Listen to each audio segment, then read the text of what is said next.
ಹೋಯ್ತು ಮಾವ್ ಎಲ್ಲ ಹೊಯ್ಕೋತ್ ಹೋಯ್ತು. ಮತ್ತೇನ್ ಲಫ್ಡ ಮಾಡ್ಕೊಂಡ್ರಿ ಗೌಡ್ರೆ? ಮಾವ್ ನಿಂಗ್ ಏನಂತ ಹೇಳು, ನಿನ್ ಕಬ್ಬಿಗೆ ನೀರು ಉಂಚ್ ಬರ್ಬೇಕಾದ್ರ ಪ್ಯಾಂಟ್ ಚೈನ್ ತೆಗೆದ್ರೆ ಅಷ್ಟೊಂದು ಗಾಡಿ ಹಟ್ಕೊಂಡ ಹೋಗ್ಬಿಟ್ರು. ಈ ಗೌಡ್ರೆ ಜಸ್ಟ್ 15 ರೂಪಾಯಿ ಕೊಟ್ಟು ಈ ಮಿನಿ ಬೈಕ್ ಟ್ರ್ಯಾಕರ್ ನ ನಿಮ್ ಬೈಕ್ ಅಲ್ಲಿ ಇನ್ಸ್ಟಾಲ್ ಮಾಡಿದ್ರೆ ಎಲ್ಲ ಎಲ್ಲೇ ಇದ್ರು ನಿಮ್ ಬೈಕ್ ನ ಹುಡುಕಾಡ್ ನಿಮ್ಗೆ ರಿಟರ್ನ್ ಕೊಡ್ತಿದ್ದ.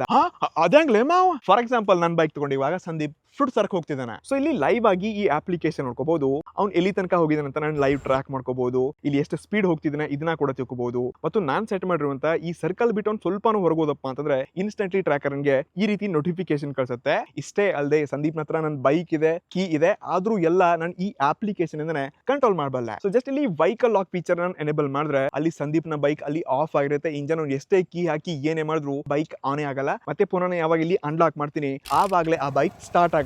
ಅಲ್ಲಿ ಬೆಂಕಿ ಐತ್ಲೆ ಮಾವ್, ಈಗ 5 ಆರ್ಡರ್ ಆಗ್ತಾನೆ ರೀ ಗೌಡ್ರೆ. 5 ಡಿವೈಸ್ ನೀವು ಪರ್ಚೇಸ್ ಮಾಡಿದ್ರಿಪ್ಪ ಅಂತಂದ್ರೆ 125 ರೂಪಾಯಿ ತಿಂಗಳಿಗಂತೆ 1600 ರೂಪಾಯಿ ಪ್ರತಿ ವರ್ಷ ಒಂದು ಡಿವೈಸ್ ರೀಚಾರ್ಜ್ ಮಾಡಬೇಕು. 1500 ಲೋಪ 15,000 ಖರ್ಚು ಮಾಡ್ತಾನೆ. ಅದ್ರ ನನ್ನ ಬೈಕ್ ಎಲ್ಲ ಸೆಕ್ಯೂರ್ ಆಗಿರ್ಲಿ.